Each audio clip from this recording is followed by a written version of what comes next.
আসসালামু আলাইকুম। প্রিয় দর্শক, আপনাদের সবাইকে সাদর আমন্ত্রণ জানাচ্ছি বাংলা সারাদিনের খবর অনুষ্ঠানে। আপনাদের সাথে স্টুডিও থেকে সরাসরি সংযুক্ত হয়েছে আমি হাসান মাহমুদ শামীম। জানিয়ে দেওয়ার চেষ্টা করব আজকের দিনে ঘটে যাওয়া উল্লেখযোগ্য যেসব ঘটনাবলী আছে সেই সব ঘটনার সার সংক্ষেপ। স্বাগত দর্শক। ইতিমধ্যেই যেটা ডিসক্রিপশনে দেখেছেন যে সিলেটে ক্রিকেট উৎসব শুরু হচ্ছে এবং সেটা কিন্তু বিপিএল নয়, বাংলাদেশ প্রিমিয়ার লিগ শুরু হবে আগামী মাসে। এবং এর আগে এই বিপিএল এর প্রস্তুতি হিসেবে সিলেটে শুরু হচ্ছে বিসিএল এবং বাংলাদেশ ক্রিকেট লিগ, যেটা বাংলাদেশ ক্রিকেট বোর্ডের ব্যবস্থাপনায় এই টুর্নামেন্টে 4টি দল অংশগ্রহণ করছে। এবং মূলত আসলে এই টুর্নামেন্ট খেলতে যুক্তরাষ্ট্র থেকে সাকিব আল হাসান ঢাকা হয়ে সিলেটে এসেছেন আজকে এবং বিকেলে প্র্যাকটিসও করেছেন।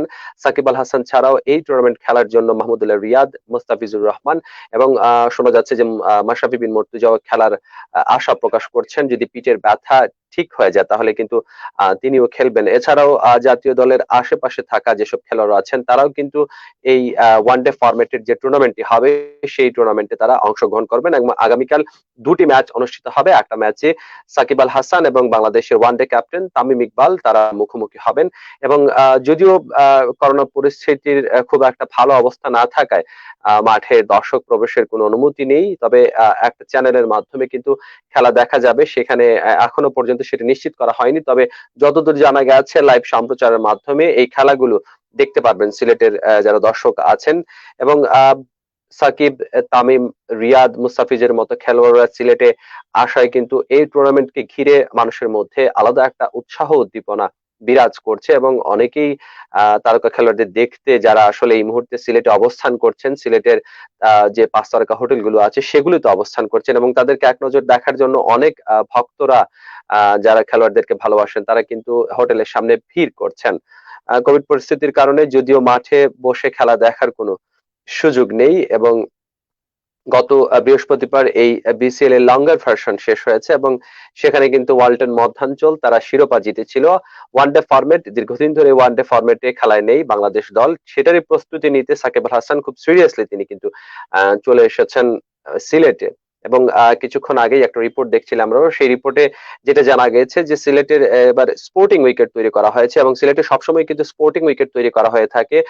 প্রচুর সংখ্যক রান এখানে আসে ব্যাটসম্যানদের কাছ থেকে এবং এখানে প্রথম ইনিংসের গড় রান 291, যেটা অনেক বেশি। এবং আশা করা যাচ্ছে যে আগামীকাল থেকে যে খেলাগুলো অনুষ্ঠিত হবে সেখানে ব্যাটসম্যানরা রান পাবেন, বোলাররা উইকেট পাবেন, যেহেতু স্পোর্টিং উইকেট ভালো খেললে ভালো পারফরমেন্সও আশা করা যায়। দেশের 8 বিভাগকে 4টি অঞ্চলে ভাগ করে এই বিসিএল আয়োজন করা হয়েছে। ঢাকা বিভাগ এবং ঢাকা মেট্রো নিয়ে গঠিত হয়েছে ওয়ালটন মধ্যাঞ্চল, সিলেট বিভাগ এবং চট্টগ্রাম বিভাগকে নিয়ে ইসলামী ব্যাংক পূর্বাঞ্চল দলগুলোর নাম, এবং বরিশাল বিভাগ ও খুলনা বিভাগকে নিয়ে বিসিবি দক্ষিণাঞ্চল এবং রংপুর বিভাগ ও রাজশাহী বিভাগকে নিয়ে বিসিবি উত্তরাঞ্চল দল।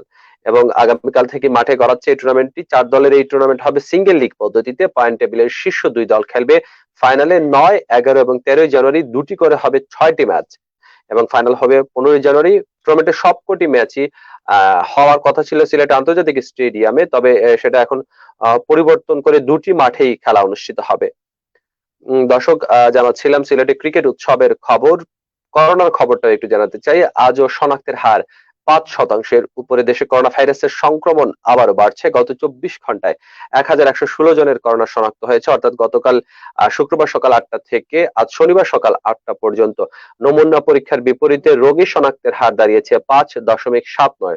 3.5 মাস পর আজ দ্বিতীয় দিনের মতো পরীক্ষার বিপরীতে শনাক্তের হার 5%-এর উপরে থাকলো। আগের দিন রোগী শনাক্তের হার ছিল 5.67% এবং গত 24 ঘন্টায় করোনা আক্রান্ত একজন নারীর কিন্তু মৃত্যু হয়েছে। করোনা যে নতুন যে ধরনটি আছে অমিক্রন, সেটা কিন্তু অনেকটাই ভাবিয়ে তুলেছে মানুষজনকে এবং যে কারণে বাড়তি সতর্কতা নিতে চাচ্ছে সরকার। আগামী কয়েকদিনের মধ্যেই বেশ কিছু বিধিনিষেধ আরোপ করা হবে যাতে করোনা পরিস্থিতি স্বাভাবিক রাখা যায়। করোনা পরিস্থিতিতে এখনো পর্যন্ত কিন্তু শিক্ষা প্রতিষ্ঠান বন্ধের ব্যাপারে কোনো ধরনের নির্দেশনা আসেনি। শিক্ষা প্রতিষ্ঠানের বিষয়ে সিদ্ধান্ত নেওয়ার জন্য কাল পর্যন্ত সময় নিয়েছে শিক্ষা মন্ত্রণালয়। দেশে আবারও করোনা সংক্রমণ বেড়ে চলায় শিক্ষা প্রতিষ্ঠানের বিষয়ে সিদ্ধান্ত নিতে আগামীকাল রোববার কোভিড-19 সংক্রান্ত জাতীয় কারিগরি পরামর্শ কমিটির সঙ্গে বৈঠকে বসছে শিক্ষা মন্ত্রণালয়। সার্বিক পরিস্থিতি বিবেচনা করে সিদ্ধান্ত নেওয়া হবে, কথা জানিয়েছে শিক্ষামন্ত্রী দীপুমণি। আজ শনিবার রাজধানীতে একটা অনুষ্ঠান শেষে সাংবাদিকদের প্রশ্নের জবাবে তিনি এমন কথা বলেন এবং তিনি বলেন যে সার্বিক পরিস্থিতি পর্যালোচনা করে সিদ্ধান্ত নেওয়া হবে। তাদের ধারণা ছিল যে মার্চে গিয়ে সংক্রমণ বাড়তে পারে, কিন্তু এখন জানুয়ারির গোড়ার দিকেই আসলে সংক্রমণ বাড়া শুরু করেছে। কাজে যে পরিকল্পনা, তাতে কিছুটা সমন্বয়ের দরকার হবে। কিন্তু শিক্ষামন্ত্রী যেটা বলছেন যে আমরা শিক্ষা প্রতিষ্ঠান বন্ধ করতে চাই না, বরং আমরা চাই প্রত্যেক শিক্ষার্থী যেন করোনার টিকা নিয়ে শিক্ষা প্রতিষ্ঠানে আসে, সেটির ব্যবস্থা করা হচ্ছে। হয়তো একটু অসুবিধা হবে যারা 12 বছরের কম শিক্ষার্থী তাদের জন্য, সেসব বিষয়ে তারা সিদ্ধান্ত নেবেন বলে জানিয়েছেন। দর্শক, একটি খবর জানাতে চাই, চট্টগ্রামের লিফটের দরজা ভেঙে 10 জন চিকিৎসককে উদ্ধার করা হয়েছে। এবং চট্টগ্রাম বঙ্গবন্ধু মেমোরিয়াল হাসপাতালের 10 ইন্টার্ন চিকিৎসক একটি লিফটে প্রায় 1 ঘন্টা আটকে ছিলেন। পরে ফায়ার সার্ভিসের একটি দল তাদেরকে উদ্ধার করে। উদ্ধার হওয়া চিকিৎসকরা সুস্থ আছেন বলে জানিয়েছে হাসপাতাল কর্তৃপক্ষ। এবং ফায়ার সার্ভিস সূত্র যেটি বলছে, বিজ্ঞান ও প্রযুক্তি বিশ্ববিদ্যালয়ের চট্টগ্রামের অধিভুক্ত বঙ্গবন্ধু মেমোরিয়াল হাসপাতালের ওই চিকিৎসকরা গতকাল রাত 9টার দিকে হাসপাতাল থেকে 2 কিলোমিটার দূরে জিএসসি এলাকার বিএমএ ভবনের 4র্থ তলায় ডিএমএ কার্যালয়ে উঠেছিলেন। লিফটের ধারণ ক্ষমতা ছিল 6 জন, কিন্তু 10 জন ওঠার পর লিফটটি নিচে নেমে যায়। অনেক চেষ্টার পরও তারা লিফটের দরজা খুলতে পারেননি এবং শেষ পর্যায়ে লিফটের দরজা ভেঙেই 10 জনকে উদ্ধার করা হয়। এবং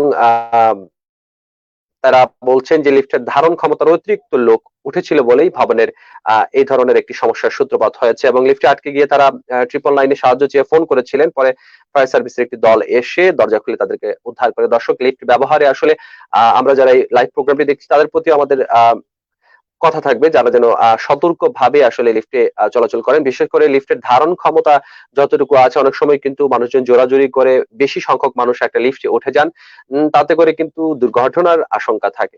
দর্শক, আমরা আপনাদের সাথে আগামীকাল একই সময় আবারও সংযুক্ত হব, এভাবে জানানোর চেষ্টা করব সিলেট সহ বাংলাদেশের সর্বশেষ সব খবর সংক্ষিপ্ত ভাবে। সে পর্যন্ত সবাই ভালো থাকুন, সুস্থ থাকুন, বাংলা ভিউর সাথে থাকুন। খোদা হাফেজ।